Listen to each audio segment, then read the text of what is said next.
përshëndes, ritakojmë së bashku në këtë edicion informativ, ku ndër të tjera do të ndihni.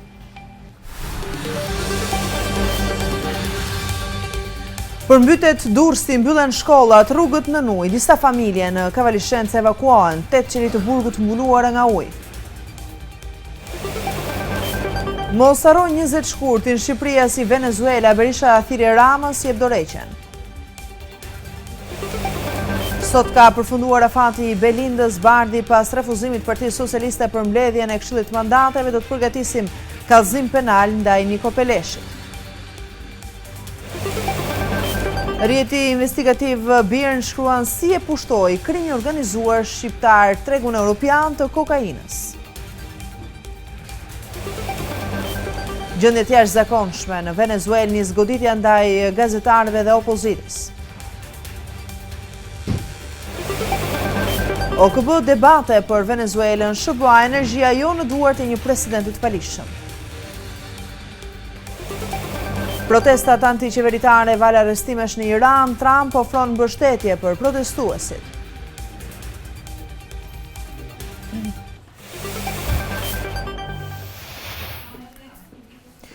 Qyteti i Durrësit është përfshirë nga rreshje intensive shiu gjatë orëve të natës dhe vijojnë edhe mëngjesin e sotëm. Për më tepër do të lidhem me kolegen Klodiana Xhiaj për të mësuar situatës në Durrës. Klodi, përshëndetje. Si paraqitet situata atje?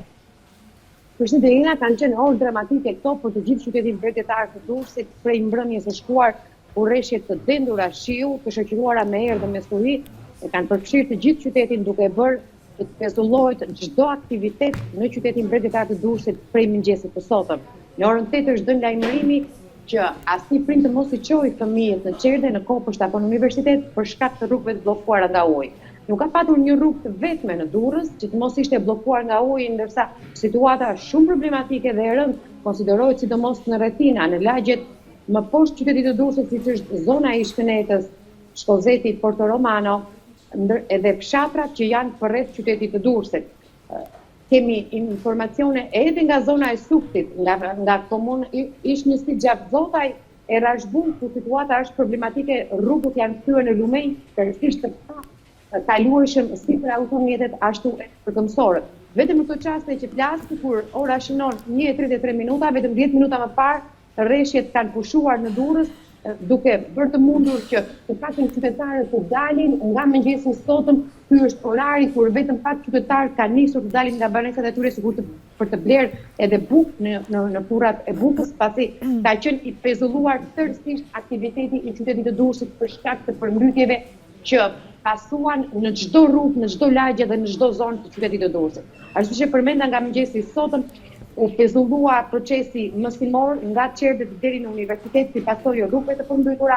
Policia nxori njoftim dhe dha apel për gjithë drejtuesit e mjeteve, duke ju bërë apel shoferëve të shmangin autostradën Tiranë-Durrës për shkak të përmbytjeve që pasuan në autostradën në hyrje të Durrësit, në autostradën Tiranë-Durrës, duke u bërë apel shoferëve të kalojnë në rrugën e vjetër të Ndroqit për të nisur të gjithë ata që vinin nga jugu dhe donin shkonin Tiranë, ndërsa në kthim ata që ishin nga Tirana për në Durrës të kalonin në rrugën dytësore që kalon nga universiteti për të shmangur përmbytje të mëdha në fillim të autostradës së Durrësit, ku 10 automjete ngelen të bllokuar dhe është ndashur ndërhyrja e punojësve të policisë dhe gjafikseve për të bërë të mundur largimin e automjeteve që mbeten të bllokuara në ujë në autostradë. E njëjta situatë edhe në qytetin e Durrësit, është që kemi raportuar edhe nëpërmjet filmimeve që prej mëngjesit të sotëm, ku situata ka qenë shumë problematike, ka qenë nga 20 në 30 deri në 50 cm prania e ujit në rrugë, ka hyrë në katet e para. Janë evakuar deri tani 13 familje, kryesisht nga zona e Kënetës dhe Nishtullës drejt Kavalishencës Durrësit, ndërkohë që është kërkuar ndihma e ushtrisë nga shtabi emergjencës i ngritur në prefekturë. Është dhënë ndihma e ushtrisë, Klodi? Po, kanë mbërritur ndihma e ushtrisë nga Tirana së bashku me 5 pompa të fuqishme thithse për të larguar ujin, kryesisht nga Burgu, nga Veljera, ku Veljera u bllokua e gjithë qarkullimi në lagjen numër 1 u bllokua për shkak të Veljera, e cila gjendet në nivelin e detit, pati prezencë më shumë se 1,5 metra me ujë. Ndërkohë e njëjta situatë ka qenë edhe në rrugët e qytetit të Durrësit, ku shërbimi zjarfikës prej mëngjesit të sotëm ka bërë evakuimin e banorëve të cilët kanë kërkuar ndihmë. Teksoj shërbimi zjarr pikës sepse vetëm e shërbimit zjarr pikës, zjarrpikësit e mëdha kanë patur të mundur, e kanë bërë të mundur që të qarkullojnë në rrugët e bllokuara nga 50 cm deri në 1 metër ujë dhe asnjë prej nesh, asnjë qytetar nuk e ka patur dot të mundur të lëvizë në të gjitha rrugët e bllokuara të Durrësit, jo vetëm në zonat periferike, por në të gjithë qytetin pa përjashtim. Pra, Klodi, deri tani nuk mund të themi se ka një zonë më problematike se sa një tjetër. I gjithë qyteti, po edhe rrethinat janë problematike, të themi. Po, ndryshe nga vitet e shkuar. Pra, është ndryshe, nuk është e njëjta përmbytje si vitet e kaluara, është akoma edhe më keq, mund të themi? Është një panoramë më e rëndë nga ajo e viteve të shkuara. Nëse në vitet e shkuara problematika zhvendosej kryesisht në zonën e Kënetës të Shkozetit, në ditën e sotme problematika ka qenë në të gjithë qytetin, duke përfshirë të gjithë qytetin e Durrësit, zonat periferike, njësitë vendore, Sukti, Rashbulli, Arapaj, të gjitha njësitë vendore që mbulon bashkia e Durrësit. Është një situatë më. Ndërkohë, duhet të kemi edhe informacione e fundit që më vjen nga prefekti i Durrësit Emilian Jani. Rëshkiti masive Dheu ka patur nga Kodër Vila në zonën e Surrilave dhe janë zhvendosur aty mjetet e rënda për të bërë të mundur hapjen e rrugës. Një situatë e rëndë është në zonën e Spitalës ku liçeni artificial është mbushur dhe rrezikon që të përmbysë gjithë zonën e Spitalës nëse rreshtet do të jenë të vazhdueshme edhe gjatë pasdites së sotme. Pra, ne dim sipas sinoptikanëve, Klodi, që rreshtet do të vijojnë deri ditën e njëjtë. Nuk e di nëse ti e ke këtë informacion ose jo, dhe duke ju referuar kësaj, janë marrë ose do të merren masa akoma edhe më të mëdha për të parandaluar edhe dëme të tjera, kryesisht në njerëz, sepse aty është meraku, pastaj dëme materiale shohim që ka edhe sot. Nga informacionet e fundit që kam marrë nga shtabi emergjentës, me mbërritjen e forcave të ushtrisë, të automjeteve tonazhit të rënd, të 5 kombave me fuqisë shumë të mëdha, por edhe forcave të tjera të cilat janë vënë nga dishmëri që shërbimi zjarr pikës i Durrësit, i Tiranës, edhe nëse do duhet do të kërkohet ndihmë edhe nga rrethet e tjera, për të bërë të mundur evakuimin e familjeve të cilat kanë rrezik për sa i përket jetës. Nuk dihet në këto momente sa familje janë të përmbytura, kanë dëme në orendi shtëpiake, pasi kjo do të jetë një fazë e dytë e asaj që vjen më pas. Por dita e sotme ishte dhe është në qëllimin primar për t'ju dhënë ndihmë njerëzve të cilët u rrezikohet jeta për të shmangur humbjet në njerëz. 13 familje deri tani janë zhvendosur nga shërbimi zjarr pikës pasi kanë kërkuar ndihmë drejt Kovalishensës. E nëse do të ketë familje të tjera sipas prefektit të Durrësit Emilian Jani, i cili konsideron një situatë krejt të rëndë dhe dramatike që ka ndodhur me këto rreshtet e fundit të Durrës, do të bëhet zhvendosje e familjeve të tjera që kërkojnë ndihmë apo që mbeten të pastre drejt Kovalishensës së Durrësit, aty ku është shërbimi hotelier, po u ofrohet edhe strehimi, edhe ushqimi. Për momentin janë zhvendosur vetëm 13 familje. Një situatë të problematike ishte ajo në burgun e Durrësit, ku u përmbytën 8 qelisi që përmendëm në lidhjen më herët, dhe të dënuarit dhe ata edhe të parakurgosurit janë zhvendosur në katet e sipër.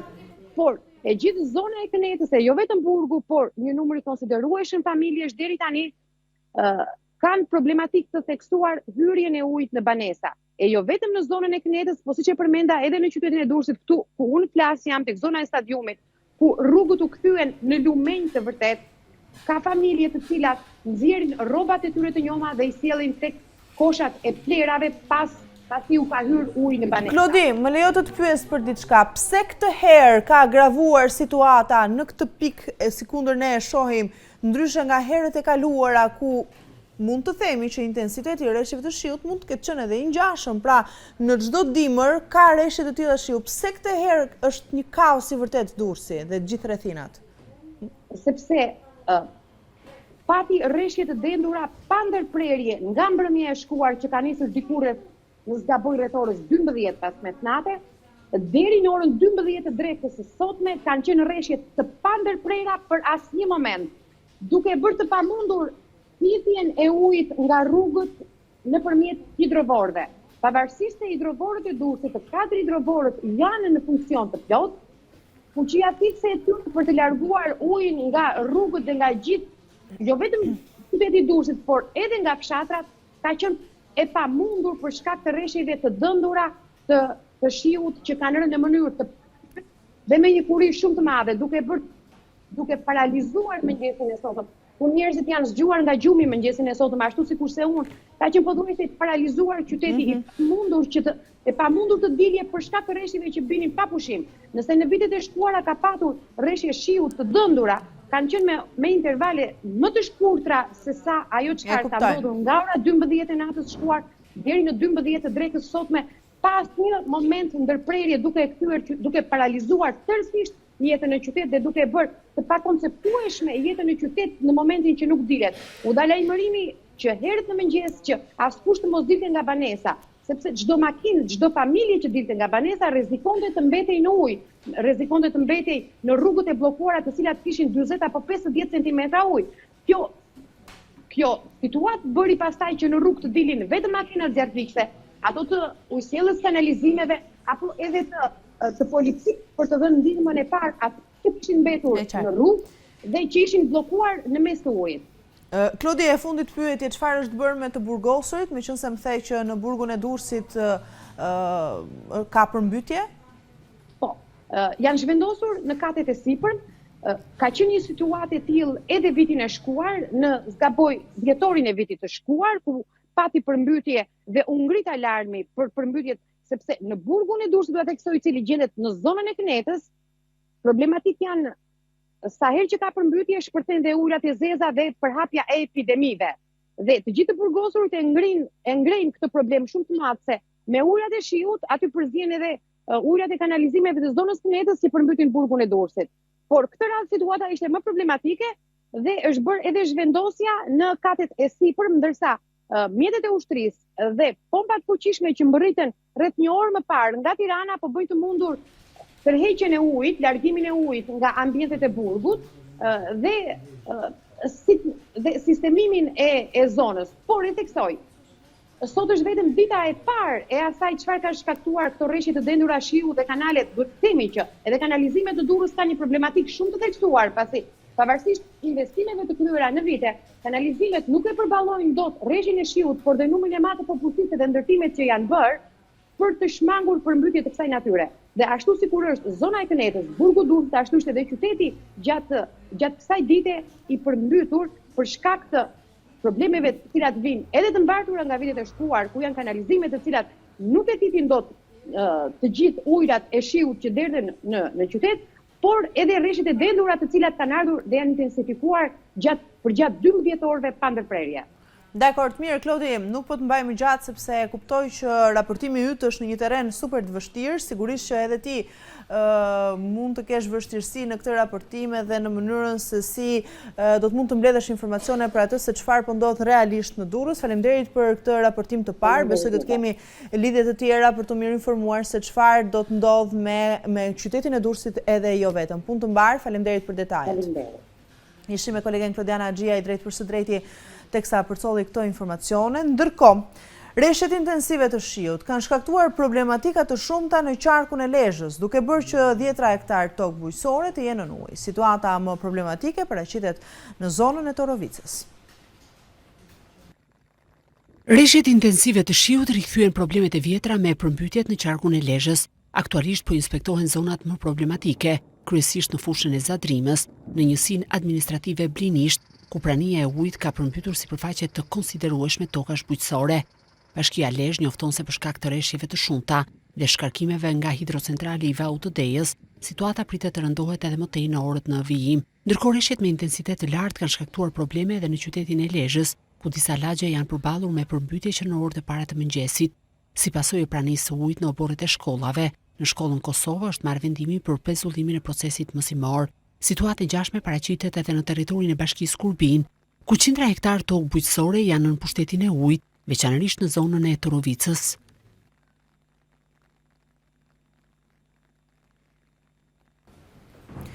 Rritja e menjëhershme e nivelit të prurjeve të lumit Valbon është bërë shkak për nisjen e shkarkimeve nga hidrocentrali i Komanit dhe ai Vau të Dejës. Shkarkimet nga Komani, sipas kryeministrit Edi Rama, mëngjesin e sotëm janë rreth 700 m3/sekond, përveç prodhimit. Shkarkime këto të cilat janë të monitoruara dhe të menaxhuara nga specialistët e hidrocentraleve. Bashkia e Shkodrës është në koordinim të vazhdueshëm me Keshin për menaxhimin e situatës dhe minimizimin e çdo rreziku të mundshëm për zonat e territorit të bashkisë, ndërsa deri në këto momente nuk është evidentuar asnjë problematik.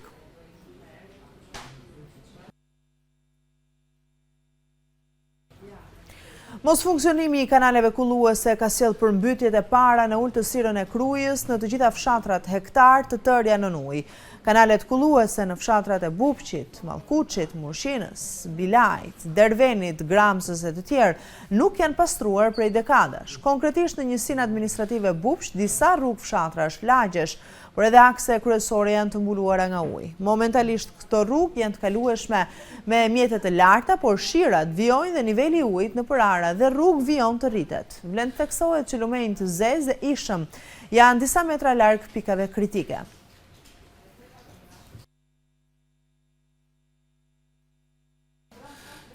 Reshjet e shiut kanë shkaktuar probleme edhe në zonat malore, ndonse rruga e Arbrit është e kalueshme, shëmbja e dherave dhe mungesa e energjisë elektrike në një nga tunelet vështirëson qarkullimin rrugor. Reshjet e dendura të shiut kanë sjellë probleme në rrugën e Arbrit duke shkaktuar shëmbje dherash në shkallën e Xibrit.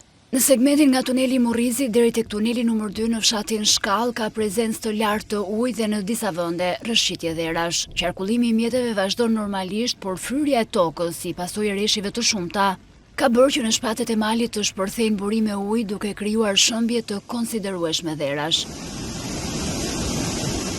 Rritja nivelit të zallit të fshatit Zibër Murriz rrezikon argjinaturën mbrojtëse të rrugës në fshatin Shkall si dhe shëmbjen e urës së lagjes Metaj. Gjithashtu në tunelin numër 5 të rrugës së Arbrit që del mbi urën e Vashës mungon energjia elektrike në 90% të gjatësisë për shkak të dëmtimit të rrjetit ndriçues.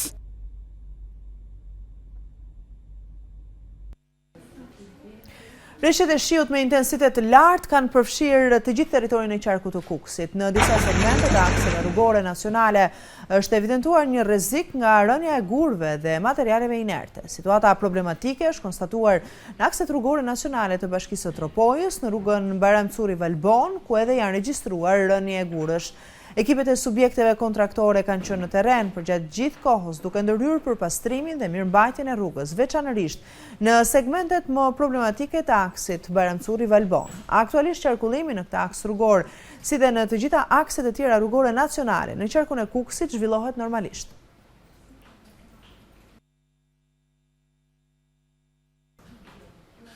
Reshjet e dendura dhe përmbytjet kanë bërë që Mitropolia e Durrësit dhe ajo e Gjirokastrës e Lushnjës të anullojë ceremoninë e hedhjes së kryqit në ditën e ujit bekuar. Ceremonia është mbajtur në Berat, në Fier dhe Sarand, në Korçë, po ashtu edhe në Elbasan.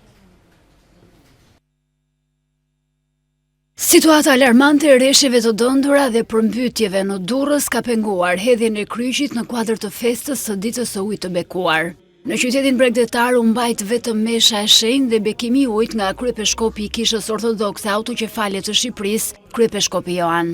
Ceremonia e kryqit është anuluar edhe në Gjirokastër, Lushnjë, në zonën e Myzeqes për shkak të motit të keq. Ndërsa Durrësi është nën pushtetin e ujit, Shqipëria e Mesme dhe qyteti jugor i Gjirokastrës e anuluan ritualin tradicional të hedhjes së kryqit në ujë për arsye sigurie. Në këto 3 qytete u zhvillua vetëm mesha e shenjtë në ambientet e Kishës, e shoqëruar me bekimin e ujit. Autoritetet kishtare bën të ditur se vendimi është marrë për të shmangur çdo rrezik për besimtarët, duke marrë parasysh reshjet intensive dhe kushtet e vështira atmosferike që kanë përfshirë zonën. Besimtarët janë lutur për shëndet, mbarësi dhe begati, ndërsa ceremonia ka vijuar në mënyrë simbolike brenda ambientit të Kishës.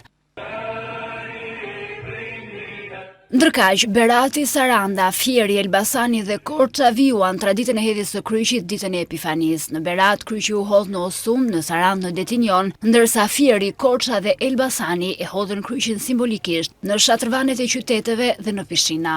Të rinjt u hodhën në ujërat e turbullta e të ftohta të lumit Osum dhe Detinjon, duke sfiduar temperaturat e ulta. Më i vogli mes tyre ishte një 8 vjeçar nga Berati. 6 janari që shënon ditën e shenjtë të ujit të bekuar bashkon çdo vit besimtarët e krishterë. Festa kujton pagëzimin e Jezu Krishtit në ujërat e lumit Jordan. Ceremonia e kësaj dite të shenjtë fillon herët në mëngjes në kisha, ku pasi kryhen të gjitha ritet fetare me kryqin në dorë dhe në goditjen e këmbanave të kishës. Klerike besimtar i drejtohen lumenjve për të hedhur kryqin. Sipas qyteteve, ai që gjen shkon me kryqin në dorë në disa shtëpi, banorët e të cilave shpërblejnë kryqin e bekuar që mban në dorë i riu. Pas ceremonisë, besimtarët e krishterë i drejtohen kishës për të bekuar ujin, që më pas e marrin në shtëpi dhe e mbajnë për të gjithë vitin. Pasi ky ujë për ta shërben për të shëruar shpirtrat dhe trupin dhe pihet sa herë që ata janë të sëmurë. Bëjmë tani një shkëputje publicitare, kthehemi pas pak.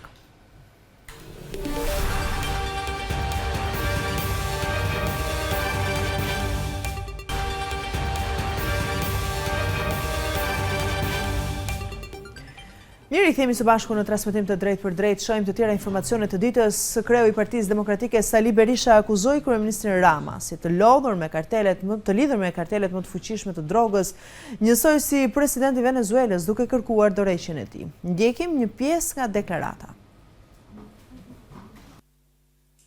Rama udhëheq kartelet më të fuqishme të kokainës në Europë, kartelin Çopja, kartelin Troplini, kartelin Çela, i heroinës ky i fundit kryesisht. Rama është faktur se një lloj si Ramaduro arreston kundërshtar politik, përdor institucionet për shtypjen e pluralizmit. Edi Rama, një lloj si Ramaduro, i ka familjar, jo vetëm vetë ju dhe, për i ka familjar të zhytur në drogë. A ju të shoqen ky vllau, Olsin me dokumenta. Rama, një lloj si Ramaduro, ka varfruar shqiptarët në shkallë të pabesueshme. Nga njerëzit më të paguar në vitin 2013 në rajon, janë sot njerëzit më të keq paguar në rajon. Rama, një lloj si Ramaduro, një lloj si Maduro, përzën qytetarët nga vendi vet. 40% të shqiptarëve kanë ikë gjatë regjimit Rams, kundrejt 20% në rastin e Venezuelës. Pra, vërtet gjeografia është krejt tjetër, vërtet përmasat janë të ndryshme, vërtet rezervat e naftës janë të ndryshme, por ngjashmëria midis Ramaduros dhe Maduros janë identike, vëllezër siamez, në raport me drogën, në raport me demokracinë, me shtypjen, në raport me qytetarët dhe interesat, grabitin e tyre. Ndaj dhe i them dhe njëherë, jep dorëheqjen me njëherë, jep dorëheqjen sepse do të dorëheqin dhe mos harro kur 20 shkurtin. Se çfarë din shqiptarë të bëjnë me kultet e rreme, me kultet satanike. Pra jep dorëheqjen.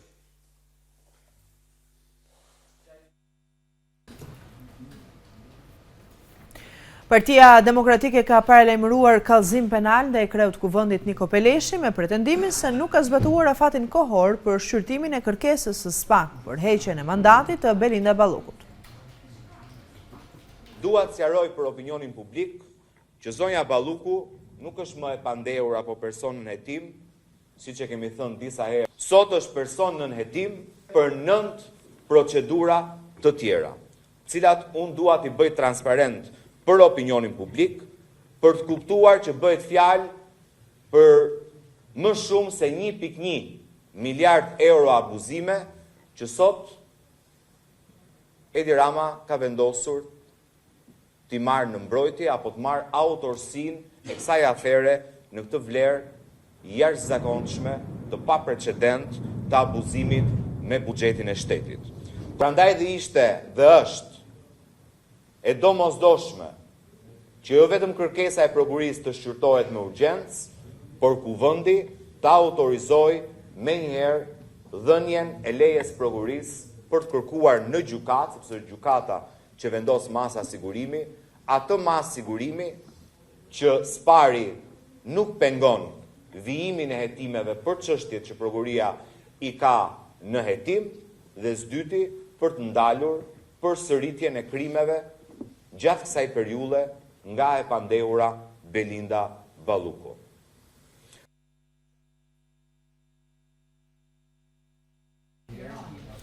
Rjeti investigativ Birn shkruan se grupet kriminale shqiptare kanë forcuar ndjeshëm pozitat e tyre në tregun europian të kokainës, duke kontrolluar hallka kyçe të zinxhirit furnizimit nga Amerika Latine deri në portet kryesore të Bashkimit Evropian.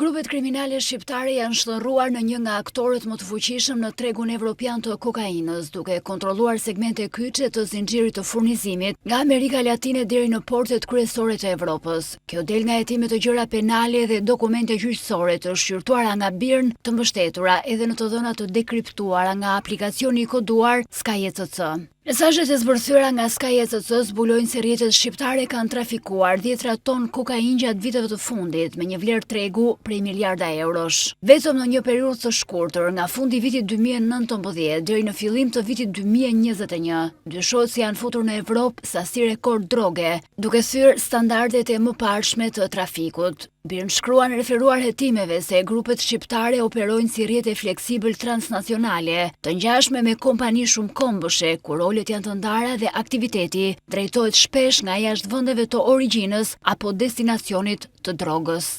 Ekspertët thonë për Birn se këto rrjete nuk funksionojnë si organizata klasike hierarkike, por si ofrues shërbimesh kriminale, duke u përfshirë në financim, logjistik, transport, korrupsion në porte dhe pastrim parash. Prania e tyre është veçanërisht e fortë në porte si Anvers, si Rotterdami dhe Hamburgu, si dhe në vende të BE-s, ku zhvillohet shpërndarja. Birn shkruan se strukturat kriminale shqiptare mbeten elastike dhe të vështira për të çmëntuar, ndërsa Shqipëria vijon të luajë rol të rëndësishëm, kryesisht në pastrimin e të ardhurave kriminale, me pasoja serioze për ekonominë dhe shtetin ligjor.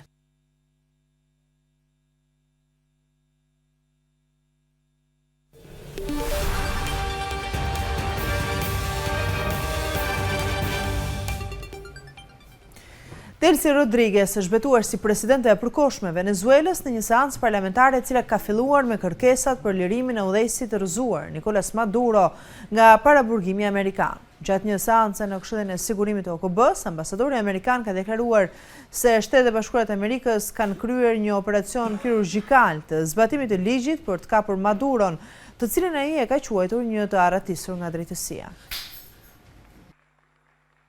Delcy Rodriguez u betua si presidente e përkohshme e Venezuelës në një seancë parlamentare që nisi me kërkesat për lirimin e udhëheqësit të rrëzuar Nicolas Maduro nga paraburgimi amerikan.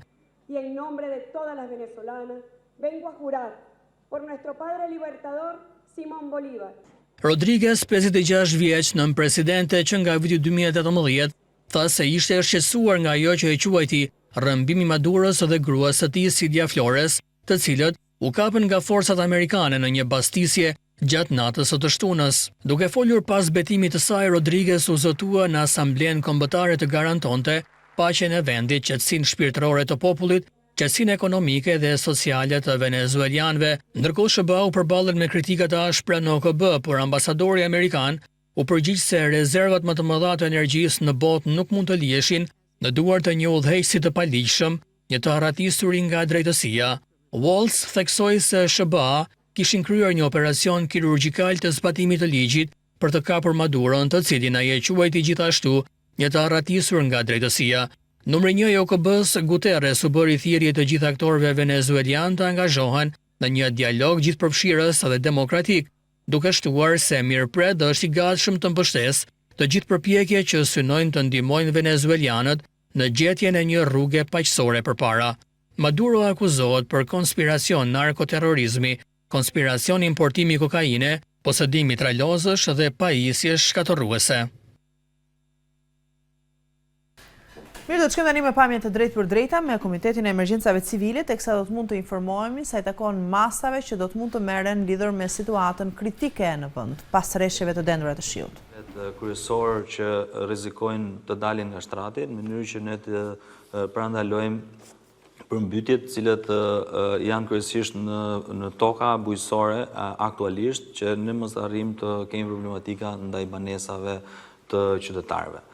Do të jemi edhe në terren së bashku me ministrin për të koordinuar dhe për të qenë së bashku në situatë në koherente dhe secilin për jush në këto dy zona do të ndjekim situatën nga afër për të monitoruar të gjithë problematikat dhe për të ndërhyrë në mjetet të tjera nëse do të jetë e nevojshme në këtë situatë. Shumë faleminderit. Faleminderit, ministër. Duke konsideruar situatën në terren, qoftë në Durrës, qoftë në Lezhë, me kërkesë të prefekturave, Komanda Mbështetëse e Forcave të Armatosura, Shtabi i Përgjithshëm kanë siguruar dislokimin e mjeteve, pompa thithëse dhe mjete zjarfikse dhe kalueshmërie të lartë. Në qoftë se do kemi situatë ku do kërkohet dislokimi i tillë, do ta bëjmë menjëherë edhe në zonën e Lezhës, nisur edhe nga gatishmëria e repartit të Vaudesit.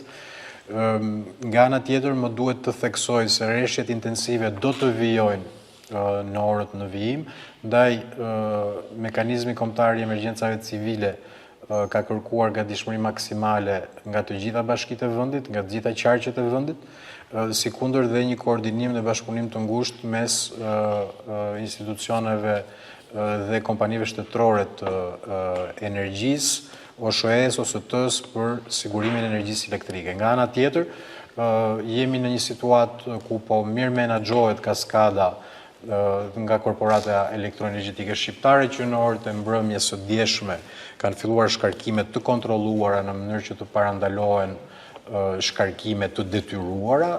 Jemi në kushte ku situata është në kontroll për momentin. Do vazhdojmë të kemi prurje në kaskadë, ndaj dhe është shumë e nevojshme realizimi i këtyre shkarkimeve të kontrolluara për të parandaluar përmbytje më të mëdha. Është për tu vlerësuar fakti që të gjitha hidrovorët janë në funksion të plot,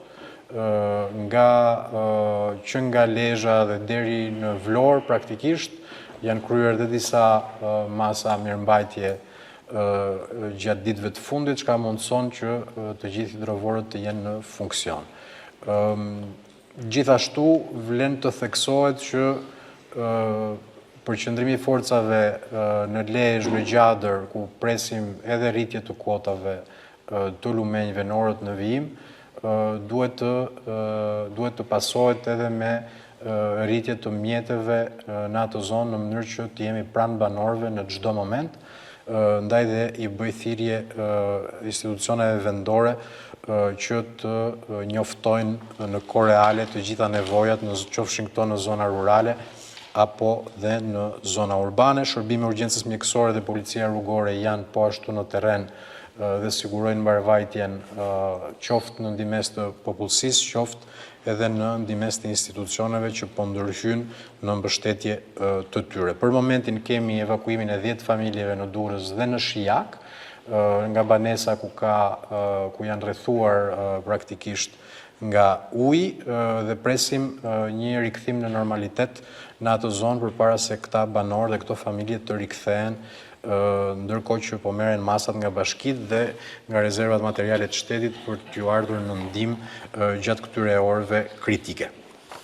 Apelojmë edhe një herë kujdes maksimal për banorët, bashkëpunim me autoritetet për sa i përket udhëzimeve që jepen në terren, në mënyrë që të parandalohet çdo lloj fatkeqësie në këto situata. Do mbetemi në gatishmëri në terren gjatë orëve në vijim dhe do bëjmë përditësime periodike nga qendra operacionale kombëtare e emergjencave civile këtu në Tiranë, në mënyrë që edhe publiku të jetë sa më informuar dhe i alertuar për ato zona ku ka rrezik të shtuar. Ju falenderoj të gjithëve, lutem prefektët evidentonin nevojat për mjete eventualisht në momente kur kapacitetet e bashkive konsiderohen të tejkaluara nga situata, në mënyrë që forcat armatosura të përgjigjen koreale, si kundër dhe Ministria e Bujqësisë me mjete në qoftë se do jetë nevoja në argjinatura apo kanale kulluse ku duhen bërë ndërhyrje të natyrës së hergjente. Ju faleminderit gjithëve.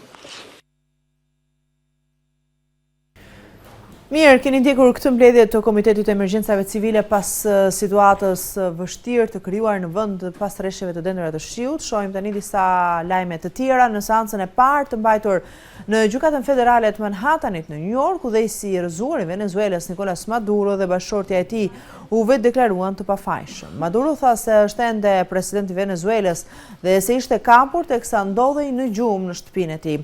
Seanca e radhës do të mbahet në datën 17 mars. Udhëheqësi i rrëzuar i Venezuelës Nicolas Maduro, 63 vjeç, u vetë deklarua i pafajshëm këtë të hënë në paraqitjen e tij të parë në Gjykatën Federale të Manhattanit në New York, pasi u kap në një operacion ushtarak amerikan. Maduro, i cili përballet me akuza për trafik droge dhe armësh, i tha gjykatësit se ai është ende presidenti i Venezuelës dhe nuk është fajtor për asgjë që përmendet në akuzë. Edhe bashkëshortja e Maduros, Cilia Flores, u deklarua e pafajshme për akuzat. Maduro raportohet të ketë thënë në gjykatë se ai dhe bashkëshortja e tij u kapën teksa ishin në gjumë në shtëpinë e tyre në Caracas, deklarate e cila konsiderohet si alibia më e fortë sa arrestimi i tij natën në një vend të huaj nga forcat e rendit të SBA-s, konsiderohet një rrëmbim ushtarak sipas fjalëve të avokatit të tij, që është në shkelje të ligjit. Mediat ndërkombëtare raportojnë se Maduro ka punësuar avokatin Barry Joel Pollack për mbrojtjen e tij. Pollack njihet më së miri si avokati themeluesi të WikiLeaks, Julian Assange. Avokati Maduros deklaroi se klienti i tij nuk kërkoi gjatë seancës që të lirohet me kusht, por mund ta bëjë këtë në një kohë të mëvonshme, sipas disa mediave amerikane. Seanca radhës në këtë çështje është planifikuar më 17 mars, raportojnë mediat në SBA, me gjyqtarin që urdhëroi Maduron të paraqitet përsëri në gjykatë. Teksa Maduro ndodhej në gjykatë, një grup mbështetësish të ish presidentit të Venezuelës ishin mbledhur përpara gjykatës në New York. Maduro akuzohet për mbikëqyrje në një rrjeti trafikimi kokaine që bashkëpunoi me grupe të dhunshme, duke përfshirë kartelet Sinaloa dhe Zetas të Meksikës, rebelët kolumbian të FARC dhe bandën Tren de Aragua të Venezuelës. Maduro i ka mohuar prej kohësh akuzat duke thënë se ato ishin një maskë për planet imperialiste ndaj naftës së Venezuelës. Maduro akuzohet për narkoterrorizëm, komplot për importimin e kokainës, posedim të mitralozëve dhe pajisjeve shkatërruese. Ai rrezikon dënim deri në burgim të përjetshëm për secilin akuzë nëse shpallet fajtor.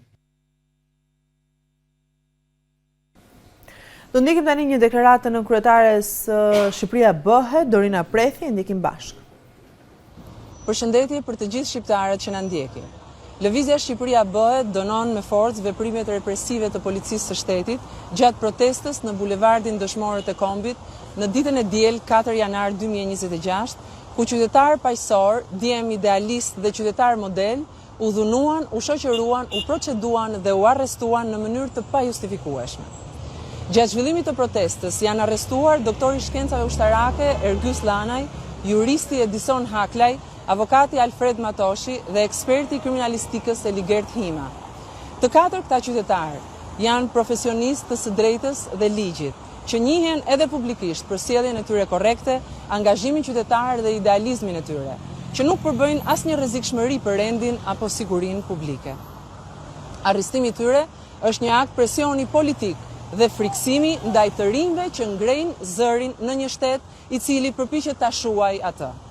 Po ashtu është e papranueshme që materialet të referohen në prokurori edhe për 9 shtetas të tjerë, duke cënuar rënd parimin e shtetit të së drejtës dhe lirinë e protestës. Shkatrimi i vendit të protestës, i kryer pa urdhër ligjor, pa asnjë paralajmërim dhe në mungesë të çdo baze ligjore, përbën një shkelje të rëndë dhe të paprecedent të drejtave kushtetuese. Kjo shkelje bëhet edhe më flagrante kur udhëruesi i këtyre veprimeve është kryeministri aktual Edi Rama, i cili në vitin 2009 paralizoi jetën e kryeqytetit duke bllokuar rrugët dhe qarkullimin pikërisht me ngritjen e çadrave në këtë shesh. Rikujtojmë se protesta paqësore është e drejtë kushtetuese dhe nuk mund të trajtohet si vepër penale.